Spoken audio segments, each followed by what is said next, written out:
ത്തിൽ നമുക്ക് കാണാൻ കഴിയുന്ന ഒരു പ്രധാനപ്പെട്ട ഘടകമാണ് രാഷ്ട്രീയ തൊഴിലാളികൾ. ചില രാഷ്ട്രീയ പാർട്ടികൾ അവരുടെ വിവിധ ഘടകങ്ങളിലെ സെക്രട്ടറി, പ്രസിഡന്റ് അവർക്കൊക്കെ ശമ്പളം നിശ്ചയിച്ച് അവരെ ജോലിക്കാരായി വെക്കുന്നു. എംപ്ലോയീസാണ് അവർ. സോ കേരളത്തിൽ ജോബ് ഓപ്പർച്യൂണിറ്റി ഉണ്ട്. അത് രാഷ്ട്രീയ തൊഴിലാളികൾക്കാണ്. സാധാരണ ജനങ്ങൾക്ക് ഇതിനകത്ത് ഇൻട്രസ്റ്റ് ഇല്ല.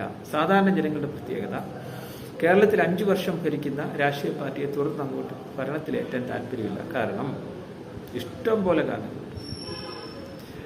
രാഷ്ട്രീയ തൊഴിലാളികൾ എന്ന വിഭാഗം കേരളത്തിൽ ഉണ്ടാകുമ്പോൾ പുതിയ ജനറേഷന് താല്പര്യമില്ല.